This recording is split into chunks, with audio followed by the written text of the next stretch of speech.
सूर्य को जल देता था 4 सालों से, अभी नहीं करता हूँ इस डर से कि कहीं मैं गलत रिचुअल तो नहीं करता। जैसे आप बोलते हो कि अगर रिचुअल नहीं पता है तो मत करो, ठीक है, लेकिन सूर्य को जल चढ़ाने वाला जो प्रोसेस है वो, अब इसका जो भी साइंस देख लो, लेकिन जमीन पे पानी डालने का जो प्रोसेस है वो जमीन की शक्तियों को चीजें जा रहा है।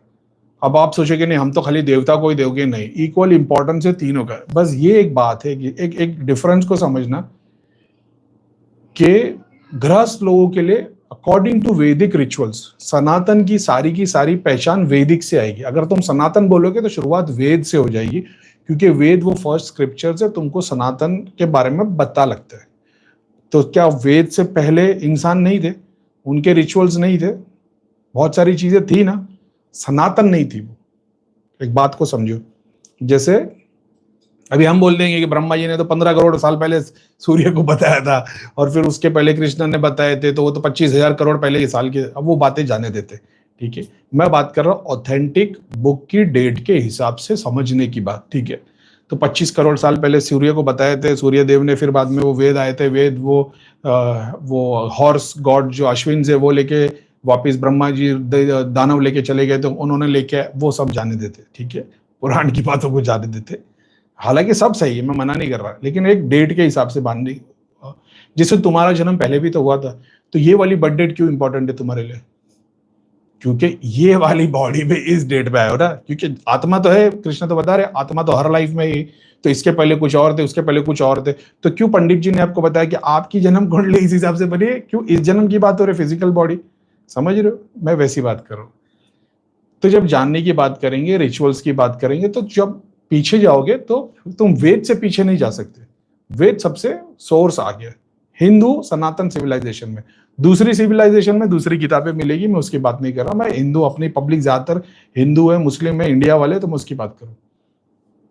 तो पीछे की सोर्स पे जब तक जाओगे भगवान को ढूंढने को, तो वेद पे आके तुम खत्म हो जाओगे, वेद से पीछे नहीं जा सकते। अब वेद में कहीं पे भी, समझ लेने बात को, वेद में कहीं पे भी मंदिर का कॉन्सेप्ट नहीं है, मूर्ति पूजा का कॉन्सेप्ट नहीं है, ठीक है। तो वेद में क्या सिखाया जा रहा है? वेद में डेटीज बताए गए, भगवान बताए गए, ठीक है। भगवान ने सारा ब्रह्मांड बनाया, ब्रह्मा बताए गए, शिव बताए गए, कृष्ण तो है ही नहीं, विष्णु भगवान को अलग, मेरे ख्याल से विष्णु नारायण नाम दिया हुआ है, मेरे ख्याल से एग्जैक्टली मेरे को याद नहीं, लेकिन अगर नेम्स की बात की जाए तो ब्रह्मा विष्णु महेश वाला कॉन्सेप्ट पूरा का पूरा है। सहस्र नाम पूरे आ जाते हैं, जो सहस्र नाम में ऐसा है कि एक एक डेटी ने कहां कहां पे क्या किया, वो कहां पे रुद्र हो गए, कहां पे शिव हो गए, कहां पे शंकर हो गए, इसके ऊपर पूरी साइंस बताई हुई है।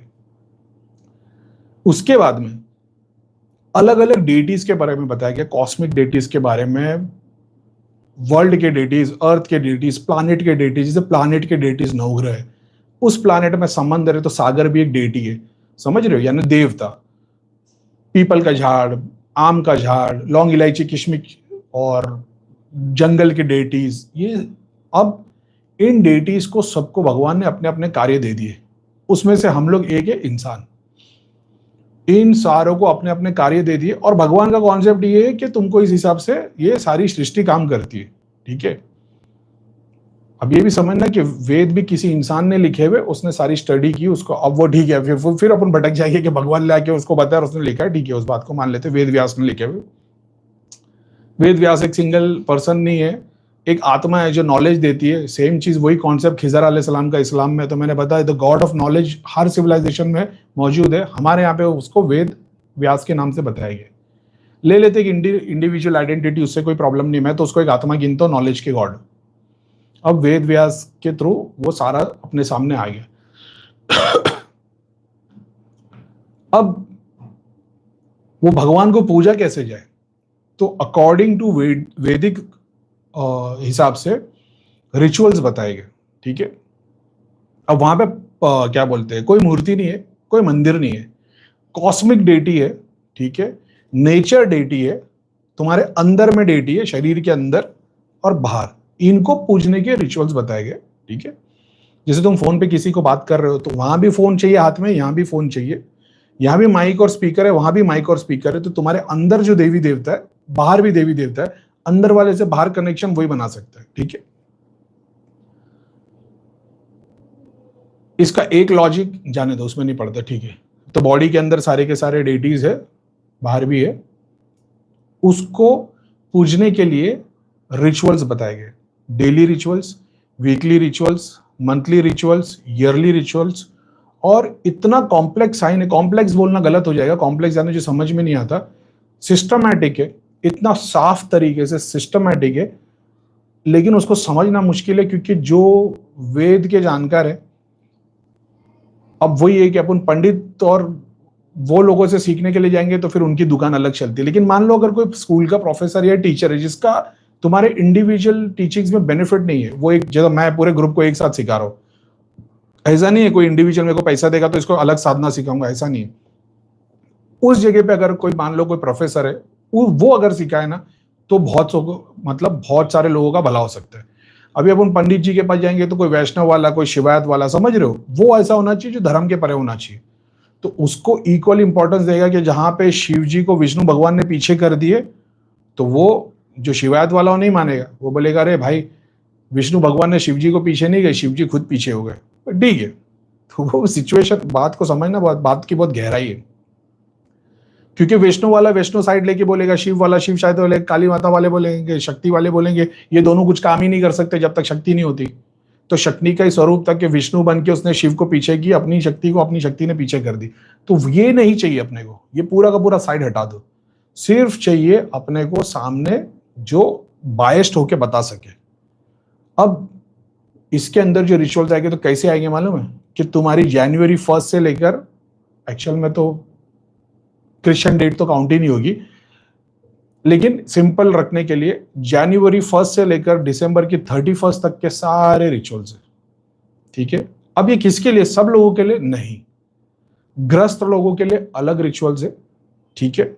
ग्रस्त लोगों को सिर्फ और सिर्फ ब्राह्मणिक, मतलब ब्राह्मण को बुला के पूजा करने के लिए बताया गया है, और एंसेस्टर्स की वर्शिप बताया गया है। किसी स्पेसिफिक टास्क करना है तो स्पेशल डेटीज के बारे में बताया गया, वो भी खुद नहीं करेगा, वो करेगा। उसके अलावा बेसिक रिचुअल्स बताए गए जो ग्रस्त लोगों के लिए। जो महान थे, जो पंडित थे, जो वेदों का वो चारों वेद को जानते हैं, उनके लिए रिचुअल्स अलग है। जो किंग के लिए काम करते हैं उनके रिचुअल्स अलग है। जो वॉर में इन्वॉल्व है उनके रिचुअल्स अलग है। जो सन्यासी है उनके रिचुअल्स अलग है। तो आपको ये देखना आप पहुंचते किधर, ठीक है। ये पहली बात होगी। अब दूसरी कि भाई फिर बाद में रिचुअल्स को हम कैसे करें, तो ग्रस्त लोगों को सिर्फ और सिर्फ एंसेस्टर की वर्शिप बताया गया।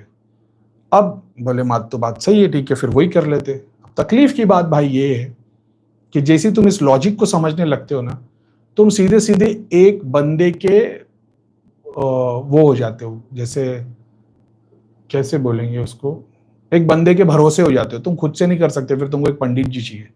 अब जैसे ही पंडित को पता चल गया, पंडित मेरा बोलने का मतलब है वो ब्राह्मण जो पूजा करके सारे रिचुअल्स को करेगा, जिसको अकॉर्डिंग टू वेदास इसको इंपॉर्टेंट बताया गया ब्राह्मण को। तकलीफ की बात यह है कि जैसे उसको पता चल जाता है मैं इंपॉर्टेंट हूं, तो उसका एक मेन्यू कार्ड बन जाता है कि भाई तुम पैदा हुए तो ये पूजा, बड़े हुए तो ये, 3 साल के तो 5 साल के ये, फिर माँ की ये पूजा, शादी के पहले की ये पूजा, शादी के बाद की ये पूजा। और वो पूजा में जब तुम समझने की कोशिश करोगे तो फिर पूरा पैकेज बना हुआ है।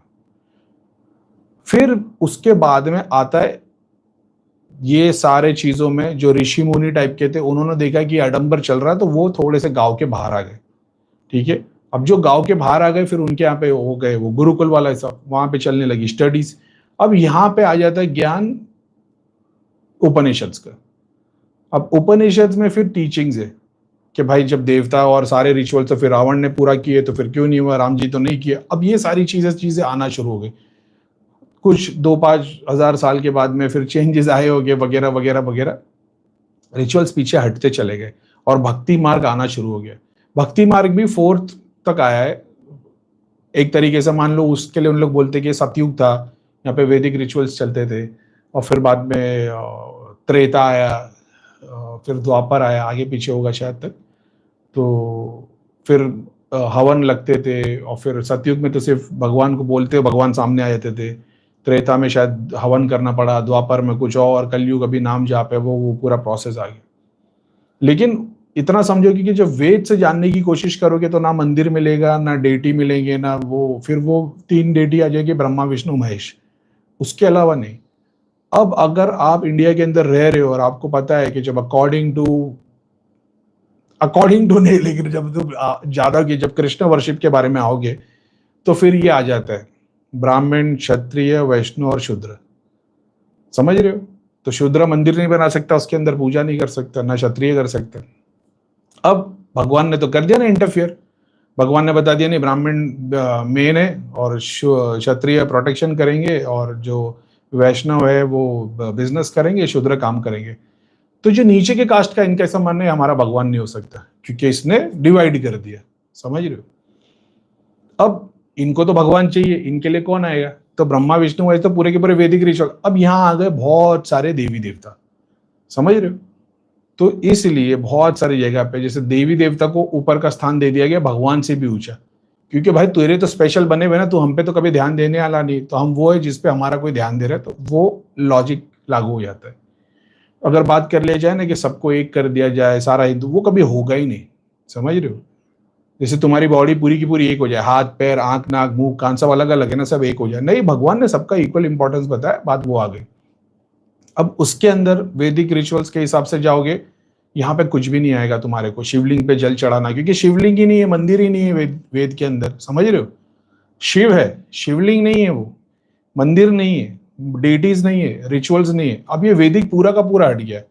सेकंड आ जाता उपनिषद। क्या उपनिषद में ऐसा है? बिल्कुल भी नहीं, ना मंदिर, ना डेटी, ना शिवलिंग, कुछ भी नहीं है। उपनिषद भी हटा दो। अब तीसरा आ गया, तो ये आए कहां से? मंदिर कहां से आया? डेटीज कहां से आए? रिचुअल्स कहां से आए? अभिषेक शिवलिंग पे कर रहे कैसे आए? ये थर्ड सेशन में आता है पुराणास में। तो पुराणास क्या है? जब पुराणास की सोर्स को तुम समझने के लिए निकलोगे तो पुराणास क्या है एक्चुअल में? पुराणास एग्जाम्पल के लिए ये बोलते हैं, जैसे वेद से थोड़े से जैसे मैं बैठा हूं अभी, मैंने वेद थोड़े बहुत पढ़े, उपनिषद पढ़े, भगवत गीता पढ़ी, रामायण पढ़ी, कुरान पढ़ी, अलग अलग स्क्रिप्चर्स पढ़े, समझ में आया, मैंने देखा मेरा काम है डॉक्टर जैसा कि बंदे का इलाज होना चाहिए। आयुर्वेद की पढ़ाई की, वो यूनानी मेडिसिन की सूफीज्म की पढ़ाई करी, लेकिन संकल्प क्या है? भगवान को नहीं ढूंढ रहा हूं मैं ढूंढ रहा हूं बंदे का इलाज कैसे होता है, प्रॉब्लम कहां से आती है, सोर्स क्या है। अलग अलग स्क्रिप्चर से मेरे को समझ में आया है कि भाई बत्ती कैसी घूमी है। भगवान ने आया, बोले सबको बोल मेरे को पूजने को। समझ गए? पंडित या जो भी था जिसने बोला ठीक है भगवान बाहर गए, पंडित जी लोगों को बोले भाई मेरे को पूजना है। भगवान ने बोला भाई, मैंने बोला मेरे को पूजना है। बोले अच्छा, मेरे को लगा आपने जो वर्ड्स बोले एग्जैक्टली वही बोलना है। तो भगवान ने मेरे को बोला कि सबको बोल मेरी पूजा करो। मैं बाहर आया यूट्यूब पे, मैंने बोला भाई सब लोग मेरी पूजा करना। बस इतना सा फर्क हो गया। अभी लॉजिक मस्ती का है, लेकिन जब तुम समझोगे तुमको समझ में आएगा कि कॉस्मिक डेटीज, नेचर के डेटीज को पूजने के लिए बताया गया और उनके लिए हवन बताया गया। हवन से क्या होगा? तुम्हारे हवन से इंद्र देवता सारे देवताओं को तक भोग पहुंचाएंगे, तुम्हारी बॉडी के, तुम्हारे बाहर के, उससे तुमको इंद्र के सारे पावर्स के थ्रू बेनिफिट मिलेगा। जो अपने सीजन है, विंटर समर वगैरह, तुम्हारे बच्चे अच्छे पैदा होंगे, पितर अच्छे होंगे और आने वाली पीढ़ी अच्छी बनेगी, तुम्हारे जानवर अच्छे निकलेंगे, तुम्हारे फार्म एग्रीकल्चर तुम्हारा अच्छा रहेगा। ये सब बेनिफिट बताए हुए हैं इसके। फिर उसका स्वर्ग बताया गया, पितृलोक बताया गया, ताकि मरने से पहले जिंदगी में आने से पहले, जिंदगी में आने के बाद और फिर मरने के बाद तुम्हारे को ये मिल जाएगा। कॉस्मिक, पूरा का पूरा कॉस्मिक। और उसको पूजने के तरीके बताए गए, हाइम्स बताए गए, मंत्र जाप के तरीके बताए गए, वगैरह वगैरह वगैरह, पूजा की पद्धति बताई गई, ये सब आ गया। पूजा की पद्धति कॉस्मिक डेटीज के लिए, ठीक है। अभी पूरा साइड में हो गया। उपनिषद में भी नहीं है, रामायण भगवत गीता में भी नहीं है, भगवत पुराण फिर एक अलग कॉन्सेप्ट है, क्योंकि अपन बात कर रहे विष्णु भगवान की। भगवत पुराण आती है जब कृष्ण इन्वॉल्व हो जाते, हम लोग अवतार पे आ जाते। जब अवतार पे आ जाते तो वो टाइम जब विष्णु थे, और वो टाइम जब वो अलग अलग स्वरूप में आए, वो टाइम जब शिव थे, और वो टाइम जब अलग अलग है। तो जैसे जैसे अलग अलग आते गए ना, ये पुराण इन्वॉल्व होते चले गए। अब जैसे पुराण आते ना, तो पुराणों के अंदर ऐसा है कि जैसे हिस्ट्री है एग्जाम्पल के तौर पे, तो हिस्ट्री किसकी जानोगे? इंडिया की, चाइना की, यूएस की, समझ रहे हो? एक सर्टन कम्युनिटी की, एक सर्टन सिविलाइजेशन की, एक सर्टन स्टेट की, लेकिन वर्ड तो हिस्ट्री है। उसी तरीके से पुराण है, लेकिन पुराण हर जगह के अलग अलग है। तो कहीं पे विष्णु भगवान ने कोई लीला दिखाई तो वहां के लोगों ने वो स्टोरी को लिख दिया। जैसे इंडिया के अंदर साईं बाबा आ गए तो साईं बाबा ने कुछ चमत्कार करके दिखाया तो हमने लिख दिया, कहीं पे नीम करोली बाबा है वहां पे कुछ चमत्कार दिखाया हमने लिख दिया। अब जब दोनों मिलके एक दूसरे से बात किए तो पता चला कि अरे भाई हमारे जो पीर बाबा थे उन्होंने ये सब चमत्कार करके दिखाए, तो ये तो नापाकी में भी सबको पाक कर देते थे। तो मुसलमान के सामने पाक नापाक पे वो क्वेश्चन लेके आया था। मुस्लिम आया कि भाई हमारे यहाँ पे तो ऐसा नमाज पढ़ने से पहले पाक होना पड़ता है। हिंदू आदमी ने बोला पूजा से पहले हमारे यहाँ भी पाक होना है। और साईं बाबा बैठे हुए जिन्होंने बोल दिया कि वो मैंने कुछ मेरे सामने एक शॉर्ट आ गया था, वो बता रहे थे साईं बाबा जो थे वो टॉयलेट लेके मस्जिद पे लगा देते थे। भाई वो महात्मा है, तो उसके लिए तो वो चीज लागू ही नहीं होती ना। जैसा मैंने बोल दिया, वेद के अंदर गृहस्थ लोगों के लिए अलग रिचुअल्स थे, ऋषि मुनियों के लिए अलग है, तो सबको तुम एक कैटेगरी में नहीं डाल सकते। तो उस तरीके से जब अब दोनों बैठ गए, हिंदू मुसलमान सब बैठ गए कि साईं बाबा ने क्या करके दिखाया, ये सारे काम करके दिखाए थे, नीम करोली बाबा ने क्या करके दिखाया, ये सारे काम करके दिखाए थे। बोले और साथ में फीस कितनी लेते थे, बोले फीस नहीं लेते थे, लंगर लगाते थे। बोले ये तो सारी की सारी हमारे जो बैठती है ये सेल्फलेस सर्विस, तो ये तो हनुमान जी में काउंट होती है। तो क्या वो ऐसा ऐसा करते थे, तो सारी कैरेक्टरिस्टिक्स है, तो तुमको समझ में आएगा हनुमान जी की कोई सिद्धि या अंश या एक दूध या एक आशीर्वाद था जो दोनों पे काम कर रहा था। अब ये दोनों चीज, यहाँ की स्टडी और यहाँ की स्टडी, दोनों ने अपनी अपनी स्टोरी लिखी थी। एक तीसरी बुक आ जाती है जिसमें दोनों का नाम मेंशन होता है। इस तरीके से बने पुराण। अब यहाँ पे वेद नहीं है, यहाँ पे कानून से परे बातें बताई गई। जो वेद के हिसाब से रिचुअल्स बताए गए उसको छोड़ के लोगों ने चमत्कार करके दिखाया। वही कॉन्सेप्ट जो मैं बोलता था कि वेद चल रहे थे, गरीब लोग जो नहीं अफोर्ड कर सकते थे उनकी पूरी नहीं हो रही थी, गांव से बाहर निकल गए, किसी ऋषि मुनि को देखा होगा, चमत्कार करके दिखा दिया। यहां से फिर वो हो गया कि भक्ति मार्ग शक्ति मार्ग आ गया, कि वैदिक रिचुअल्स जो लोग अफोर्ड नहीं कर सकते या जिसके काम नहीं हुए या जिसने टीचिंग फॉलो नहीं की रहेगी, वो चीजें पीछे हटती चली गई। और फिर शॉर्टकट में रेमेडीज मिलने लग गई कि भाई किसी को पेट दर्द है तो इसको पूरा डॉक्टर बनने की जरूरत नहीं, सिर्फ इसको एक वो दे दो पेन किलर, इसका काम हो जाएगा, और बोल दो ये चीज को अवॉइड करने लगे। अब लोगों ने वेदों को छोड़ना शुरू कर दिया, समझ रहे हो। फिर आ गया शक्ति कि भाई इसको सारे वेद को जानने की जरूरत नहीं, क्योंकि सारे वेद ब्राह्मण वेद या जितने भी बड़े बड़े थे ऋषि मुनि वो सबको थोड़ी सिखाने के लिए बैठते थे। वो अपनी सेपरेट क्लास लेते थे, फेवरेट स्टूडेंट्स को लेते थे, उनको दिखता था कि इसमें फायदा होगा, वही लोगों पे काम किया जाता था। उसी के अकॉर्डिंग जो पीछे रह गए उन पे तो कोई ध्यान नहीं, क्योंकि टीचर को दिख रहा है ना डफर है, जिसको एक पेज याद नहीं हो रहा उसको चारों वेद कैसे याद कराएंगे। तो अब उसके लिए कोई तो होना चाहिए था। बाहर कोई मिल गया जिसने बोल दिया तेरे को चारों वेद की जरूरत है, वो करना क्या है। बोले बस मेरे को ऐसा है कि बस खाना खाता रहो पानी पीता रहो, तो बोले कुआं खोल ले। समझ रहे हो, ये वाला साइंस। भक्ति वैदिक रिचुअल्स छोड़ के फिर आ गया अपना क्या बोलते हैं शक्ति का मार्ग। शक्ति के मार्ग में फिर सिंगल साधना आ गई। फिर उसके बाद में जिन लोगों ने चमत्कार दिए पुराण आ गया। अब जब पुराण आए तो इनको पूरे कंट्री में स्प्रेड इस तरीके से किया गया कि जो किंग्स होते थे, ज्यादातर जब आप हिस्ट्री जानोगे तो आपको पता चलेगा, जो किंग्स होते थे, बादशाह होते थे, इनके पास में अलग अलग जगह से, कम्युनिटी से लोग आते थे। उसमें से कुछ लोग ऐसे होते, जब ऋषि मुनि ट्रैवल कर रहे होते थे तो वो जब जा रहे होते थे तो किसी जगह के राजा के बारे में अगर उनको पता लगता है कि भाई यहाँ पे वो राजा है, तो वो अपना इंट्रोडक्शन भेजते थे कि यहाँ से ऋषि मुनि हम लोग आ रहे। उनके स्वागत के लिए राजा उनको बुलाता था। उनको सारे के सारे सब पार्टी ऑफर किए जाते थे। पार्टी मेरा बोलने का मतलब है जो एक गुरु एक ऋषि मुनि को करनी चाहिए, वो सारी ऑफरिंग्स दी जाती थी। उसमें बहुत सारी जगह पैसा आता है कि ऋषि मुनियों ने कुछ सालों के लिए, कुछ दिनों के लिए राजा के बेटे, जो राजा ने ऑफर किया कि मैं चाहता हूँ कि आप मेरे बच्चों को पढ़ाओ या हमारे यहाँ के लोगों को पढ़ाओ। एग्जाम्पल के तौर पर राजा के पैलेस में राजा के अकेले के बच्चे नहीं होते, उसकी बहुत सारी बीवी होती, बहुत सारे बच्चे होते। उसके खास जो उसके क्या बोलते उसकी जूरी होगी, उसके जो जो जिसे उसका पार्लियामेंट होगा, तो उसके सेक्रेटरी, उसका आर्मी ऑफिसर, उनकी भी फैमिली होती थी। तो उनके बच्चों को सिखाने के लिए तो ऋषि मुनि वो कोर्स लेते थे। वहां पे एग्जाम्पल के तौर पे एक कश्मीर से आया ऋषि मुनि, वो अपनी स्टोरी बता रहा है। एक साउथ से आया वो अपनी स्टोरी बता रहा है। एक ईस्ट से आया वो अपनी स्टोरी बता रहा है। ऐसे पुराणों का कलेक्शन होता चला गया कि कहीं पे कुछ चमत्कार दिखा दे रहे, कहीं पे कुछ चमत्कार दिखा दे रहे। तो उसमें से बहुत सारे हजारों साल के बाद ऐसे थे जिसका वेद से कोई लेना देना नहीं। वेद तो बता दिए गए। साईं बाबा और नीम करोली बाबा जैसे बड़े बड़े महान जो दुनिया में अवतार जैसे आए, उनकी स्टोरीज को ले ली गई। यहाँ पे वेद कहीं पे है ही नहीं। ये किताबों को थर्ड मतलब फोर्थ फिफ्थ जनरेशन में सामने लाया गया। तो इनको ये दिख गया ना कि भाई चमत्कार करने के लिए ये सारा कुछ करने की जरूरत नहीं, ये काफी है। ऐसे करके पुराण है। तो आज की डेट में जब हम लोग रिचुअल्स की बात करते हैं तो हम देखोगे कि शक्ति के स्वरूप में वो सारी शक्तियां मौजूद है जो वैदिक रिचुअल्स के हिसाब से भी चलती है, जो भक्ति के हिसाब से भी चलती है। जो तंत्र के हिसाब से भी चलती है। तो जैसे ही तुम बाहर निकलते हो कुछ करने के लिए, तो बात है कि मैं बोलता हूँ कि तुम्हारा पर्पस क्या, उससे डिपेंड करता है। जैसे तुम्हारा पर्पस सामने आता है, तो बोले करीम भाई मैं तो खाना लेके खड़ा था, लेकिन कोई इंसान खाया नहीं, कुत्ते खाने आए, तो तुम हो सकता है कुत्ते का खाना लेके खड़े हो, गंदे हाथ गंदी तरीके पे रोड पे लेके खड़े हो गए होगे। लेकिन तुमने रोड पे अगर टेबल लगाया होता, कपड़ा बिछाया होता, सारी जगह को झाड़ू पोता मार के साफ किया होता, एक मंडप लगाया होता, खाने के लिए प्लेट और फिर ऑफर किया होता, हो सकता तब इंसान आए हो। तो वही तरीके से रिचुअल्स अवेलेबल है तुम्हारे पे, तुम्हारी इच्छा और तुम कितनी मेहनत करते हो उस पर डिपेंड करता है कि या तो वैदिक के थ्रू तुम काम कर रहे हो, तुम ऑफरिंग लेके जा रहे हो। करीम भाई ने बोल दिया भाई बस तू ऑफर लेके रोड के बाहर चले आना, अपने आप चीजें आ जाएगी, तुम जाके चौराहे पे डाल देना। तो किस पे डाल रहे हो? तुमको तो पता नहीं चौराहा किसके अंडर में आता है, समझ रहे हो? पुलिस स्टेशन किसके अंडर है, कोर्ट किसके अंडर है, हॉस्पिटल किसके अंडर है? करीम भाई तो बोलते किसी भी हॉस्पिटल के बाहर के फकीर को दे देना। क्यों करीम भाई ने बोले मंदिर के बाहर के फकीर को दे देना? ये नहीं बोले जब तू ऑफिस से बाहर निकलेगा, बाहर जो फकीर मिलेगा उसको दे देना।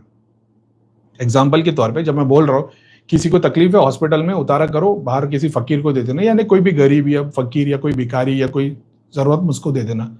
मैंने ये नहीं बोला ऑफिस से बाहर निकल के, स्टेशन से बाहर निकल के, या गाड़ी से ट्रेन से बाहर निकल के दे देना, नहीं। मैंने बोला हॉस्पिटल से बाहर निकलोगे तब ये जाके दे देना, मंदिर के बाहर के किसी फकीर को देना, क्योंकि एक स्पेसिफिक पर्पस है कि कौन से डीटीज की मदद मांग रहे, कौन किस पे बैठ रहा है, समझ रहे हो? इस तरीके से।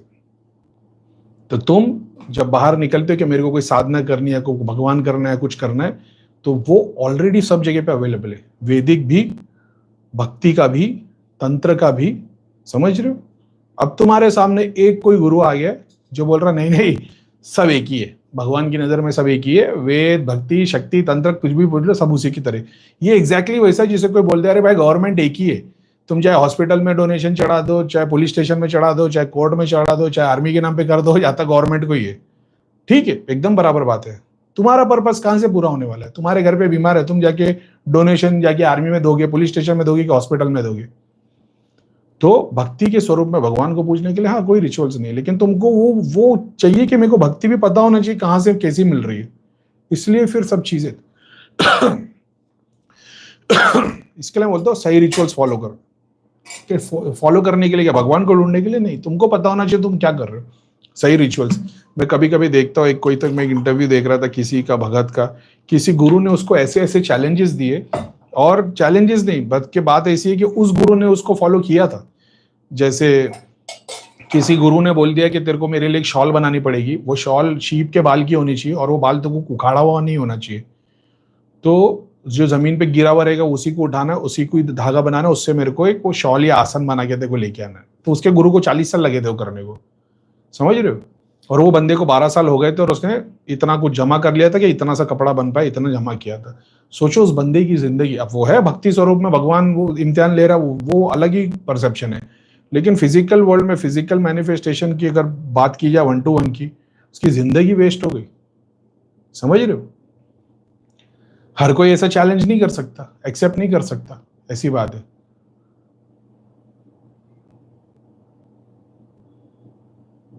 क्या हो गया भाई साहब?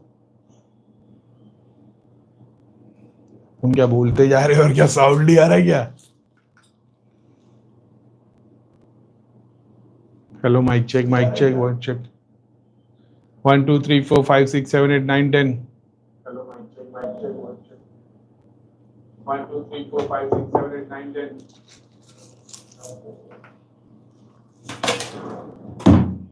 कहां से कहां निकल गए अपन? साउंड सही है, समझ रहे हो? तो देखा, अभी आपने बोल दिया कि भाई मैं तो सूर्य पे जल चढ़ा रहा था खाली, तो उसका सही है गलत है नहीं पता, इतना कॉम्प्लेक्स है। अब किसी के लिए पूरा कॉम्प्लेक्स है, सिस्टम इतना कॉम्प्लेक्स है। कोई बोले नहीं करीम मैंने साफ साफ बताया कि भाई ये अलग अलग चलता हुआ है, वैदिक रिचुअल से भी काम होता है, तंत्र से भी काम होता है, शक्ति से भी काम होता है, चैरिटी से भी होता है, कर्मा से भी होता है, भक्ति से भी होता है। अच्छा, प्रूफ कैसे करेंगे? कौन सी किताब उठाओगे? कुरान उठाओगे, भगवत गीता उठाओगे, बाइबल उठाओगे, सबसे वेरीफाई हो जाएगा यही भक्ति ज्ञान कर्म ध्यान, ये प्रूव हो जाएगा। अब वही है, तो फिर अब उसके कॉम्प्लेक्स करीम भाई फिर करे कि नहीं करे, क्योंकि तुमने पढ़े नहीं, मैंने पढ़ा तो मेरे को पता है कि क्या किस चीज की जरूरत है, कहाँ पे वो स्पेसिफिक होने के लिए बोलता है, कहाँ पे होने के लिए नहीं बोलता। ऐसा है तो मैं भगवत गीता या कुरान पढ़ रहा हूँ तो मैं चड्डी पहन के नहीं बैठता, ऐसा है। अभी एक भाई को एक वो उसका मैसेज डाला था, मैं बहुत सारे लोग को देखता हूँ बगैर कपड़े के साधना करने, धोती या नीचे कुछ पहन लेते, ज्यादातर तो हाफ पैंट में होते और माला लेके जाप करते बैठे। मैं बोला यार तुम कपड़े क्यों नहीं पहनते हो?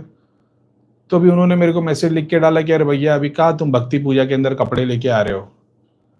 तो मैंने बोला अभी ठीक ही है, अभी मैं तो कुछ बोल ही नहीं सकता, क्योंकि ना तुम भक्ति कर रहे हो ना पूजा कर रहे हो, तुम साधना कर रहे हो, और जो साधना बगैर कपड़े की होती है वो मेरे को पता है। तो अब उन्होंने बोल दिया नहीं मैं ये वाली कर रहा था, इसमें सिलाए हुए कपड़े नहीं पहनते। बोला ठीक है, बेस्ट ऑफ लक, मैं प्रे करूंगा आपका हो जाए। ऐसे बहुत सारे लोग हैं जो बगैर कपड़े के बैठते हैं, अभी कई के बैठते हैं। मैं बोला भाई तुम कपड़े क्यों नहीं बैठते हो? बोले भैया दिल्ली में इतनी गर्मी है, कहाँ से बैठेंगे? ठीक है, तो क्या इसमें कपड़े जरूरी है? भक्ति पूजा में नहीं, साधना में जरूरी है कि तुम्हारे कंधे ढके हुए कि नहीं, तुम्हारे चक्र ढके हुए कि नहीं, कि खुले है, कौन सी साधना कर रहे हो, सर ढका हुआ है कि नहीं, साधना में जरूरी है। फिर तुम एक्सपेक्ट कर रहे हो, बोले कौन से मंत्र कर रहे हो? बोले भाई मैं तो यही वाला कर रहा हूँ, ये वाली साधना के लिए। तो जब मैंने बोल दिया कि भाई कपड़े क्यों पहने हो, तुम बोले रहे भाई भक्ति पूजा में क्यों लेके आ रहे हो, लेकिन की तुमने साधना है। तो मैंने बताया साधना के लिए रूल्स होते हैं, और बगैर कपड़े की कौन सी साधना होती है, मेरे को बहुत सारी साधना पता है जो बगैर कपड़े की होती है, उसमें कपड़ा पहन ही नहीं सकते। तो बोले नहीं पुराने के ऋषि मुनि जो थे वो तो लंगोट में करते थे। अपने आप को ऋषि मुनि से कंपेयर मत करो, समझ रहे हो? ऋषि मुनि सब कुछ त्याग दिए थे, उनके पास में राजा महाराजा अपने सारे खजाने लाके रख देते थे, वो कभी एक सिक्का नहीं उठाते थे। अब वो ठीक है, ऋषि मुनियों ने बहुत सारी वो भी लिए, प्रॉपर्टियां भी लिए, जंगल ले लिए, गांव ले लिए, अगर उसका पर्पस अलग था, उनको गांव बसाना था, स्कूल बनाना था, वगैरह वगैरह, और उन्होंने वो लौकिक कार्य भी पूरे करके दिया। लेकिन उस एक वर्ड ऋषि मुनि के अंडर में सारे आ जाएंगे तो ऋषि मुनि ये वैसा ही हो गया भाई, ये तो जज की बुराई कर रहा है। जज के अंदर बहुत सारे अच्छे भी, बहुत सारे बुरे भी, कोई रिश्वत लेके भी काम करता, कोई ईमानदारी से काम करता है, कोई ड्यूटी के लिए काम करता, कोई प्रेशर में आके काम कर लेता है। आप बोल दो कि नहीं जज के लिए बुरा बोल रहा है, नहीं भाई, वो तुम एक कैटेगरी में उसको जैसे तोलोगे तुम खुद भटक जाओगे। ऐसा है, भगवान भक्ति देखता है, भाव देखता है, तो फिर यही बात है ना, फिर तुम्हारे पाप ही देख रहा है ना, वो तुमको पापों की सजा दे रहा है, अच्छा तो कर ही नहीं रहा। समझ रहे हो? नहीं हमारा तो सब अच्छा चल रहा है, तो तुम्हारा अच्छा चल रहा है इसके लिए तो भगवान की तारीफ कर रहे हो। उनसे जाके पूछो जिनकी बैंड बजी है, जिनके घर पे पैरालिसिस के पेशेंट है, खून की उल्टियां कर रहे हैं, हॉस्पिटलाइज्ड है। मैं तो बड़ी बात भी नहीं करता, छोटी मोटी बीमारी 24 घंटे रहती है, सर दर्द रह रहा है, बॉडी पेन रह रही है, तो क्या ये भगवान का नाम नहीं ले रहे? आपको तकलीफ नहीं है तो आप सोचते हो कि अरे भाई भगवान भक्ति में सब उसी से मिल जाता है। बहुत सारे ऐसे जिन्होंने तकलीफ में उन्होंने बहुत भक्ति की है, बहुत सारे भगवान को भी पूज लिए, उनको नहीं मिले, स्पेसिफिक रीजन है। हाँ फिर उनके कर्म है, अरे भाई कर्म है तो फिर तो ठीक है, ठीक है।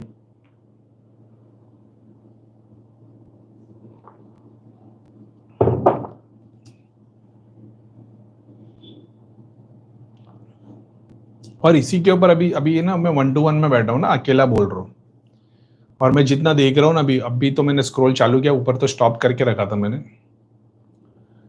तो अभी भी लोग अपने बारे में मतलब चीजें पूछ रहे। ठीक है, अभी मान लो कि पॉडकास्ट से कोई इंडिविजुअल होता ना, अब उसने मैंने जो बात किया ना उससे रिलेटेड में कुछ पूछ रहा होता, तो यही टॉपिक पे और डीप जा सकते थे, लेकिन ठीक है।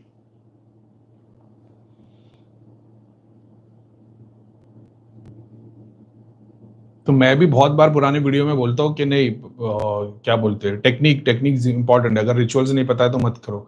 तो रिचुअल्स मैं खुद बोलता हूँ, भक्ति में बहुत सारा चीज अच्छी हो जाता है, मैंने बोला ना नियत। तो मैंने ये भी देखा कि बहुत बार, जैसे अगर टेक्निक और रिचुअल्स की बात की जाए तो भाई रावण तो सब करता था, और रावण था, और बहुत सारे ऐसे ऐसे थे जिन्होंने सारी टेक्निक वापरी, उनको चीजें अचीव भी, लेकिन उससे उन लोग वो भगवान से नहीं जीत सके। समझ रहे हो? उनका जो एक्चुअल जो फाइनल डिजायर था वो उनको नहीं मिला। तो टेक्निक लगती है, ऑफ कोर्स लगती है, लेकिन जब तुम्हारी नीयत है, तुम्हारी नीयत अगर क्रिएशन की है, तो फिर तुम्हारे को देवी देवता ऐसी मदद करते हैं, आह्वान करना भी नहीं पड़ता। ऐसा है, बगैर आह्वान के पहले देवी देवता आए थे कि उनको पता है इसकी नीयत क्या है। ऐसा है, तो ये भी चीज एक्सपीरियंस की, समझ में आया कि भाई रिचुअल्स के ऊपर निकल गए अपन।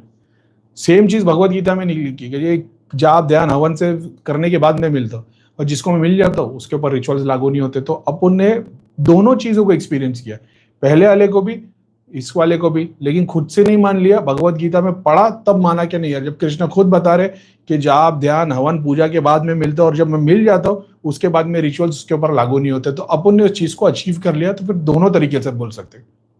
ऐसा वेरीफाई कहाँ से वेरीफाई किया? भगवत गीता से। तो अपने मन से नहीं कर लिया, अरे ऐसा कुछ नहीं होता, नहीं, स्क्रिप्चर से वेरीफाई करता हूँ मैं हर एक चीज के, स्क्रिप्चर्स क्या बता रही है, हाँ ये है ऐसा। तो भक्ति मार्ग ने सारे रिचुअल्स के ऊपर निकल गए। ऐसे तो बोले भैया फिर भक्ति मार्ग ही सही है। भक्ति मार्ग ही सही है, कर लो भक्ति मार्ग, लेकिन जैसे तुम क्वेश्चन में आओगे तुम्हारे को समझ में नहीं आएगा, अरे भैया ये क्यों हो रहा, वो क्यों हो रहा, अब भगवान से सेल्फ डाउट आ जाएगा। अपन ने देखिए इसके लिए सीखा है, मेरे को क्या कृष्णा अबे कान्हा जी से नफरत, अरे भाई मैं क्या कृष्ण से नफरत करता हूँ? जो सबसे पहली किताब पढ़ने के लिए मैं बोलता हूँ भगवत गीता पढ़ने को बोलता हूँ, मुसलमान को बोलता हूँ कुरान, क्योंकि मेरे को पता है जैसे मैं उसको भगवत गीता बोलूंगा तो बोले अरे भाई तो हिंदू बना रहा है। मैं बोलता हूँ अपनी ही किताब पहले पढ़ो। जैसे अभी कोई आएगा बोले भाई करीम भाई कुरान तो पढ़ ली, मतलब एक काम कर आप उपनिषद पढ़, तू उपनिषद ही पढ़ ले, तेरा ईमान तेरे अल्लाह में उसके ऊपर निकल जाए, सऊदी अरब के इस्लाम से ऊपर निकल जाएगा। तो मैं तो सबसे पहली किताब ही भगवत गीता पढ़ने बोलता हूँ, तो मैं क्या कृष्ण के खिलाफ जाऊंगा? मैंने सीखा भक्ति होती क्या है भाई। राधा कृष्ण के अलावा दूसरों का नाम नहीं लेती थी, समझ रहे हो? तुमको वो अंदर लेके आना पड़ेगा, वो मोहब्बत। फिर कान्हा जी को भोग चढ़ा रहे तो बोले प्रेत पूजा, कान्हा जी को तो प्रेत बोला ही नहीं था, लेकिन वो प्रोसेस जो है प्रेत पूजा वाला प्रोसेस है। प्रेत को कैसे पूजना है? विदाउट रिचुअल्स भोग चढ़ाना प्रेत को पूजने का तरीका है। फिर बोले हम तो भक्ति कर रहे हैं तो कान्हा जी के अलावा तुमने कृष्ण की मूर्ति के अलावा दूसरी चीज क्यों रखी है? नहीं उसमें भी कृष्ण है, तो फिर जिन भूत प्रेत सब में कृष्ण है, पूछ लो जाके। नहीं कर रहे ना वो, यही मैं समझाने की कोशिश कर रहा हूँ। कृष्ण चाह रहे हो ना, बस उसी को अकेले को रख दो भाई, उसको रखने की भी जरूरत नहीं। एक बांसुरी को रख दो, एक मोरपंख रख दो, बस उसी में वो तुम्हारे सारे चक्र जागृत करके अचीव करवा देगा। समझ रहे हो? वो भक्ति, भक्त क्या होता है वो तो जानो। भक्त 100 का नहीं होता, भक्त किसी एक का ही होता है। वो भक्त का डेफिनेशन क्या है वो तो देखो। और वही बात है ना, जब तुम भक्त हो जाते हो ना भाई, वो जो कृष्ण बता रहे ना, फूल जल से राजी हो जाता हो। मैं तो बोलता हूँ जब तुम भक्त हो जाते हो ना, तुम मट्टी भी उठा के दे दोगे ना, भगवान वो भी एक्सेप्ट कर लेगा। फूल फल के लिए तो फिर भी तुमको जाना पड़ेगा, कहीं लेके आना पड़ेगा। मैं बोलता हूँ मट्टी भी उठा के दे दोगे ना, वो ले लेगा, वो भगवान है।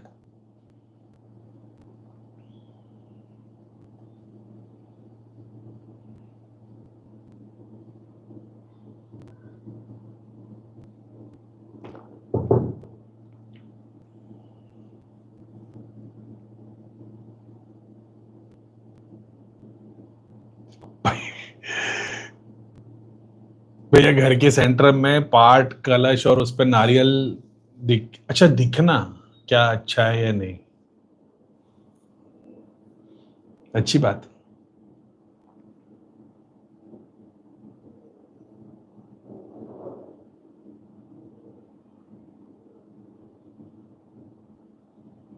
अच्छा एक और बात, अब जब तुम जैसे पुराण में आ जाओगे ना, तो पुराण में तो भर भर के रिचुअल्स पड़े हुए। अब जब मैंने बताया ना कि क्या नाम है, दिया जलाने का प्रोसेस तंत्र के अंदर आता है, तो बोले अरे ये तो दिया तो हमारा सबसे ही है, सनातन की सोर्स है और मंदिर में उसी की शुरुआत। मंदिर का साइंस ही वेद में नहीं है, तंत्र के अंदर है, इसके अंदर क्या बोलते हैं पुराणास में आता है।